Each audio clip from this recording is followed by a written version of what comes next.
2022년 8월에 115년 만에 기록적인 폭우가 와서 당일 기준으로 380mm가 하루에 내렸는데, 그거를 소화하지 못하다 보니까 이 지역이 전부 잠겼고요. 그리고 안타깝지만 주변에서 사망사고도 4건이나 발생을 했는데요. 그 피해가 있고 난 다음에 한국을 대표하는 서울이라는 대도시의 핵심 지역인 강남에 이렇게 물피해가 나냐, 이런 여론들이 굉장히 많았는데, 오늘 좀 그 얘기를 해보려고 합니다.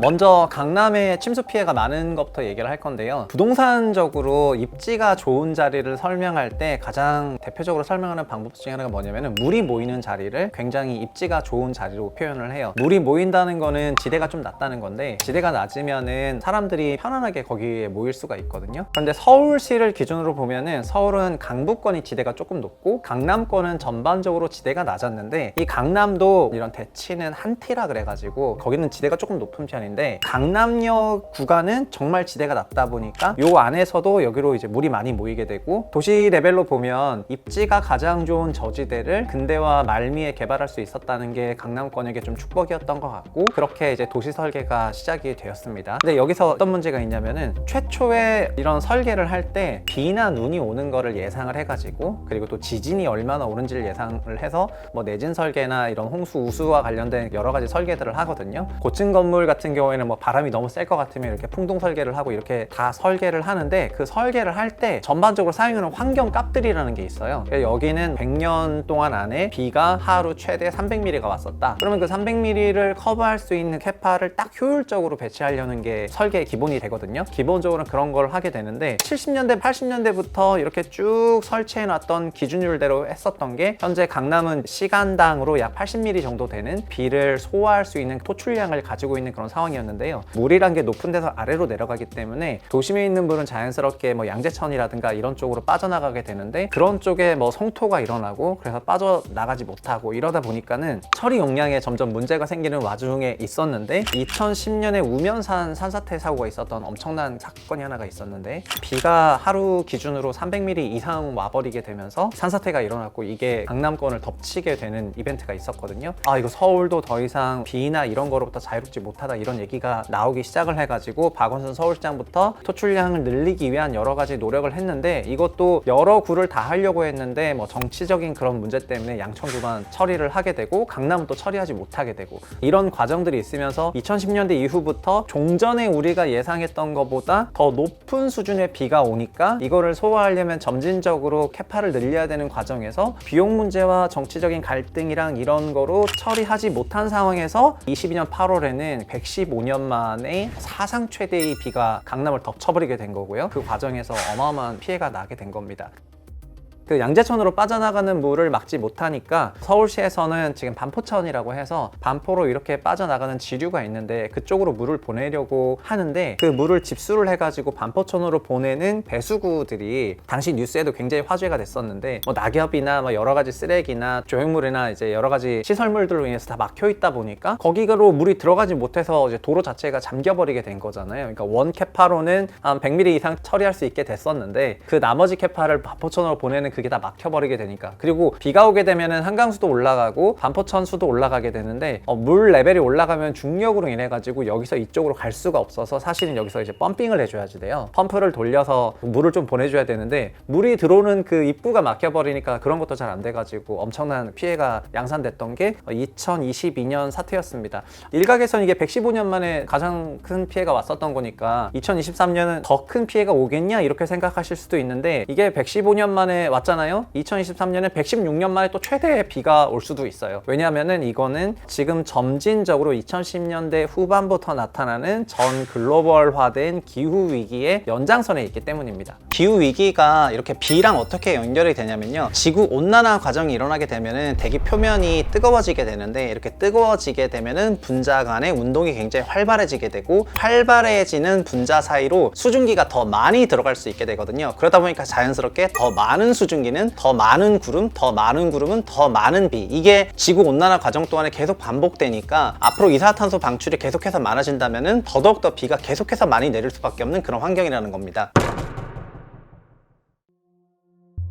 환경 변화가 크게 나타나는 것은 말 그대로 전 지구적인 환경 문제인데요. 이런 부분에 대해서 전 세계적으로는 이미 IPCC라는 그런 모임과 여기서 이제 발표되는 리포트들을 통해 가지고 전 지구적인 환경 문제가 있다는 거에 대해서 상호간에 굉장히 공감을 하고 있습니다. 그런데 우리가 이렇게 좀 기후 위기다 이런 얘기를 하다 보면은 음모론들이 있는데 어떤 음모론들이 있냐면은 기후 위기 그거 다 뻥이다. 지구 온난화라는 거는 그냥 태양의 흑점 주기에 따라 가지고 태양빛이 세면은 지구가 좀 더 뜨거워지는 거고 막 이런 얘기를 하시는 분도 계시고, 그리고 이런 IPCC나 환경이나 탄소 관련돼서 에너지 관련 정책들을 쓰는 것이 선진국에서 이미 그들은 1900년대부터 1900년대 말까지 약 100년이 넘는 기간 동안 어마어마한 탄소 경제로 성장을 해놓고, 그 다음에 신흥국들이 지금 조금 올라오려고 하다 보니까 이게 되게 사다리 걷어차기다라는 생각을 하면서 이런 IPCC로 국제 간에 합의했고, 우리나라 정부도 이거를 반영을 해가지고 여러 가지 정책들을 쓰고 있음에도 불구하고 이 민간 사이드에서는 이런 환경 관련된 이슈를 여전히 음모론적 사고 아니면 진짜가 아닌 페이크 뉴스에 가깝다 이렇게 생각하는 분들이 좀 많거든요. 사실 기후 위기는 엄청나게 심각한 위기라는 거에 대해선 거부할 수가 없는 팩트예요. 그런데 이것도 한국의 코호트별로 다른데요. 가령 10대, 20대, 30대, 40대, 50대, 60대 하고 그리고 남녀 간에 또 이제 소득 간에 따라서 이거를 바라보는 생각도 굉장히 다르다는 것이 또 상당한 조사 결과입니다. 기본적으로 어리면 어릴수록 환경 문제가 심각하다고 생각은 하고, 나이가 많으면 많을수록 옛날엔 더 심했어 약간 이런 게 조금 있고, 연령대가 올라가면 올라갈수록 과거의 개발도상 시기를 거치면서 오늘날을 만들었기 때문에 성장과 발전을 위해서는 어느 정도의 환경적인 희생이 필요하고, 환경적인 부분보다는 우리 성장이 좀 더 중요하다 이쪽에 훨씬 더 방점이 새겨져 있다 보니까 한국 사회 전반적으로는 조금 이쪽에 가깝지 않나 이런 생각을 해요. 그래서 오늘도 MZ를 얘기 안 할 수가 없는데 MZ가 다 똑같은 건 아니지만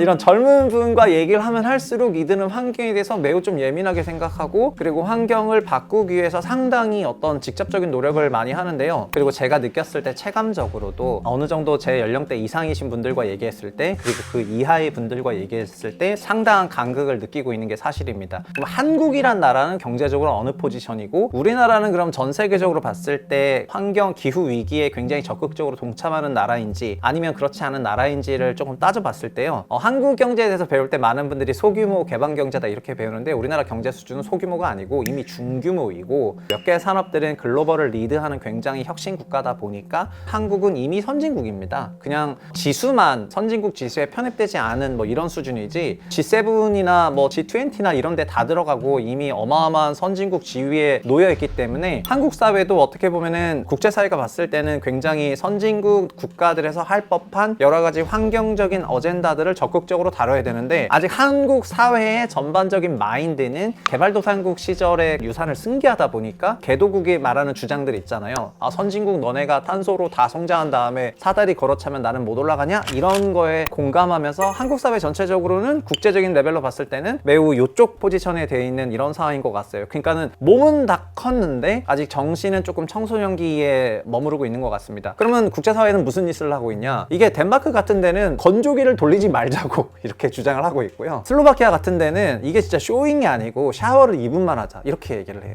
물을 너무 많이 쓰지 말고 전기 전력을 많이 쓰지 말고, 그 다음에 최대한 아끼고, 그리고 에너지 전환 정책이라던가 이런 부분들을 굉장히 많이 전개를 하고 있습니다. 근데 이걸 또 주식시장 입장에서는 뭐라고 생각하냐면은, 탄소 에너지가 더 싼데 탄소 에너지 안 쓰고 태양광 풍력 이런 거 하다 보니까 너네가 에너지 위기가 왔지 이러면서 생활물가 올라가고, 이런 것들이 결국 다 이런 대체 에너지를 추구하는 너네 정책들이 갖고 있는 근본적인 문제, 이게 더 비싼데 왜 이렇게 하냐, 이렇게 경제에서는 이렇게 바라봐요. 그러니까 주식시장에서는 매우 경제적으로만 바라본다는 게 있는데, 이게 뭐가 문제냐면은 경제학적인 접근은 매우 좀 단기 경제학적인 접근이 되는 거거든요. 지금 대체 에너지를 사용한다거나 이렇게 노력하는 게 지금은 되게 비싸 보이고 비합리적으로 보이는데, 긴 시기로 보면은 장기적인 지속 가능성을 위한 노력이기 때문에 매우 효율성 있는 과정에 있는데요. 경제학적으로 보면 당장 싼 탄소가 있고 더 비싼 대체 에너지가 있다면은 탄소를 쓰는 게 경제적이니까 이거를 쓰자 이렇게 얘기를 하게 되는 거거든요. 그러다 보니까 너무 경제학적 베이스로 생각하는 사고관이 많이 확장되게 되면서 장기적으로 지속 가능성을 잃게 하는 이런 것들이 한국 사회에 조금 만연한 것 같고, 그러면서 자연스럽게 이런 유럽 국가들 일부들이 하는 여러 가지 노력들에 대해서 비하하고 폄훼하고 너네 뭐 쇼잉하고 있네 약간 이렇게 얘기하는 것 같고요. 그러니까 정리하면 우리나라는 그동안 약 50년 조금 넘는 기간에 엄청난 고도 성장을 했고, 그 고도 성장의 열매를 굉장히 느끼고 있는데, 미국이나 유럽 같은 그런 선진국 같은 경우에는 경우에는 이런 자본주의 경제를 200년 이상 경험을 했고 그 과정에서 쌓아가면서 올라가게 된 거거든요. 저희는 단기간에 쫓아가다 보니까 이게 얼추 겉으로만 봐서는 그들 레벨에 붙었거든요.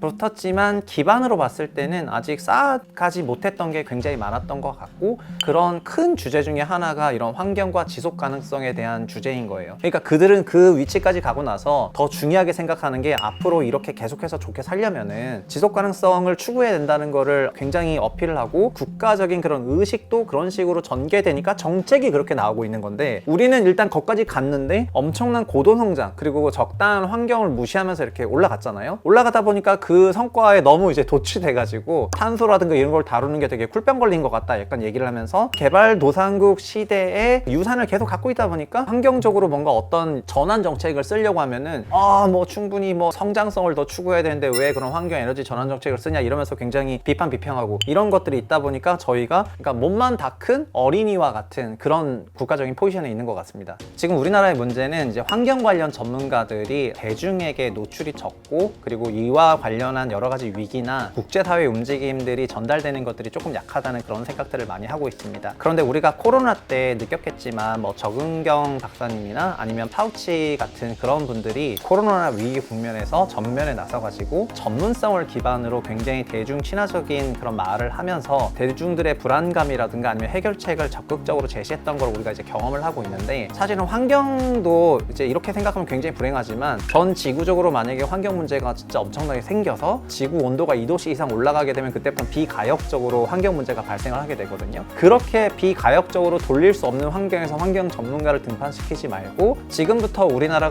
경제 수준과 국제 수준에 걸맞는 그런 환경적인 이슈를 얘기할 수 있는 그런 사람들을 전면에 내세워서 대중들에게도 이런 얘기가 얼마나 중요한지 말을 할 필요가 있다고 생각하고요. 그리고 이게 한국적인 그 패치를 조금 한다면은 우리나라는 좀 돈이 되는 거를 굉장히 선호하는 경향이 있다 보니까 환경도 얼마든지 돈이 된다, 그리고 환경을 추구하는 기업들도 돈을 잘 벌고 있다, 이런 것들을 대중들에게 전파를 많이 했으면 좋겠고, 예를 들면 한화 자산운용에서 그린 히어로 펀드라는 것들이 있는데요. 이런 펀드 같은 것들은 운용하는 분도 그렇고 이 펀드가 담고 있는 자산들도 그렇고 다 환경 관련 노력하는 기업들에 대해서 포함을 하고 있고 성과도 좋은 편이고요. 그리고 ETF들도 이런 환경이나 탄소 배출권 관련 ETF들도 굉장히 많이 있거든요. 이런 쪽도 굉장히 돈이 되는 분야 중에 하나이고, 그리고 미래가 전도유망하기 때문에 이쪽에 대해서 꼭 알고 가셨으면 좋을 것 같습니다. 오늘은 이제 여름이라서 비와 관련된 기후적인 얘기를 조금 했었는데요. 분석왕 최상욱 코너에서는 뭐 부동산과 관련된 분석뿐만 아니라 애널리스트적인 면모를 활용해서 모든 주제에 대해서 전후 인과관계와 앞뒤 맥락, 그리고 둘러싸고 있는 다른 것들까지 좀 딥하게 접근하려고 하니까요. 그리고 댓글들 다 보고 있습니다. 그 댓글을 통해서 저희도 느껴지는 게 많기 때문에, 그래서 이런 주제를 뭐 분석했으면 좋겠다라고 생각한다면 댓글에 적극적으로 이것도 좀 분석해달라, 저것도 좀 분석해달라 하시면은 저와 저희 리서치 팀에서 최선을 다해서 분석을 하고 멋진 영상을 만들 테니까 앞으로도 분석 최상욱 코너를 사랑해 주시기를 바라겠습니다. 감사합니다.